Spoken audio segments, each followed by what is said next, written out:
Bonjour à vous et bienvenue dans la suite de notre exploration de la psychologie des émotions. Dans la vidéo précédente, nous avons plongé dans un concept fondamental, la conscience de soi. Nous avons vu comment une conscience de soi élevée peut influencer la régulation des émotions et comment les structures du soi façonnent notre bien-être psychologique. Nous avons aussi découvert que certaines théories du soi permettent de mieux comprendre nos réactions émotionnelles et nos fragilités. Aujourd'hui, nous poursuivons sur cette lancée avec un sujet tout aussi crucial, l'autogestion des émotions. Mais cette fois, on va l'aborder de façon encore plus concrète, à travers une journée vécue, celle de Rosalie, vendeuse dans un magasin d'électronique. Vous allez voir comment au fil des émotions, elle va mobiliser, souvent sans le savoir, des stratégies puissantes, parfois bénéfiques, parfois risquées, et surtout ce que la science nous dit sur l'efficacité de ces stratégies au quotidien. Alors, prêt à vivre la psychologie en action? C'est parti! 7h50, quand la journée commence avec un problème de voiture. Rosalie est prête, elle descend, s'installe dans sa voiture, tourne la clé, rien, pas un bruit. Elle recommence, toujours rien. Il pleut, elle est en retard, le stress monte, mais au lieu de crier ou de s'énerver, elle prend une grande respiration, appelle un taxi et se dit « Ce n'est pas grave, j'y serai, un peu en retard, mais j'y serai. » Avouons-le, elle est forte, Rosalie. La plupart d'entre nous auraient explosé. Ce qu'elle vient de faire, c'est une réévaluation cognitive, une stratégie de régulation émotionnelle qui consiste à reformuler mentalement une situation stressante pour diminuer l'impact émotionnel. Selon Gross, en 2015, cette stratégie diminue les réactions physiologiques au stress, favorise le bien-être psychologique et améliore la qualité des relations sociales. Vous aussi, vous avez peut-être déjà fait ça sans le savoir, transformer un « je vais exploser » en « ça va aller ». Et ça, c'est déjà une victoire. 10 heures, le client que vous n'espérez jamais croiser. À peine arrivée, Rosalie tombe sur un client mécontent parce qu'un produit n'est pas en solde. Il hausse le ton, devient méprisant et lui lance d'un air dédaigneux. « Franchement, c'est honteux, vous servez à rien ici. » Rosalie sent que son cœur s'emballe. Elle a envie de répliquer sèchement, mais elle garde son calme, reste polie, puis dès qu'il part, elle file aux toilettes pour pleurer en silence. Elle vient d'utiliser une suppression émotionnelle.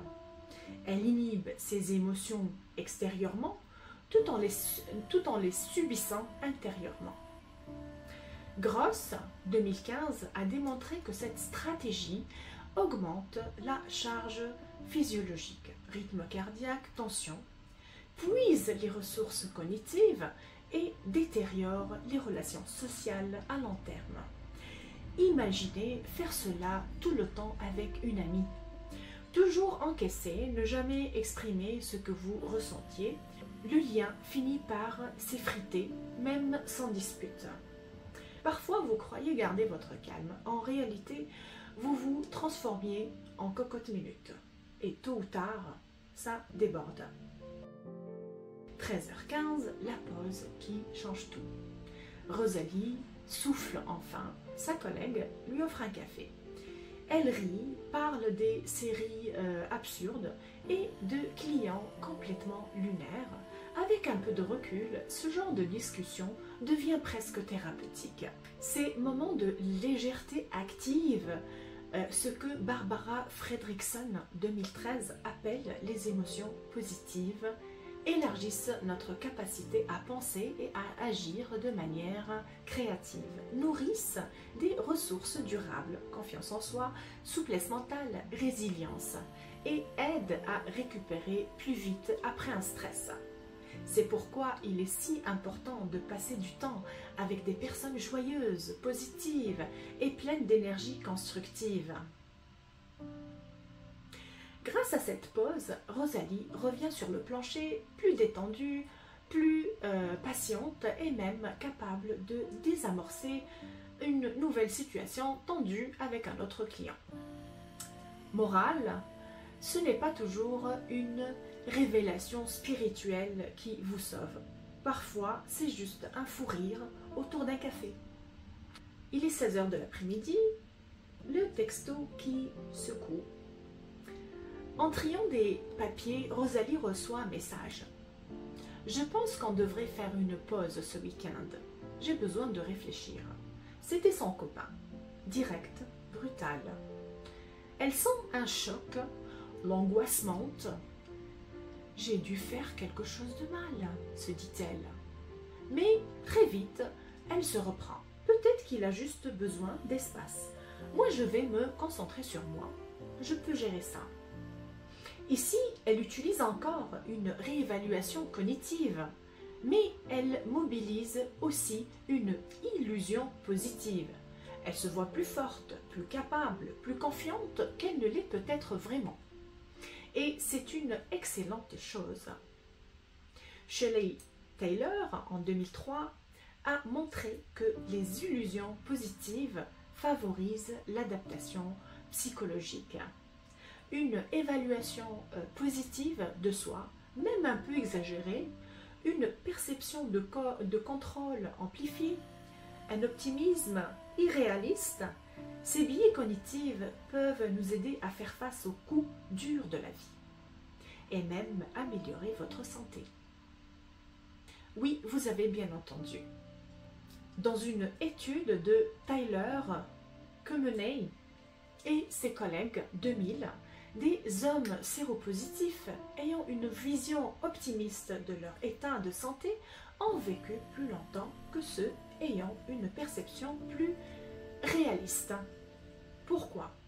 Parce que ces illusions réduisent le stress chronique qui affaiblit le système immunitaire, augmente la motivation à prendre soin de soi, donne un sens à ce que l'on traverse. On appelle ça un biais adaptatif.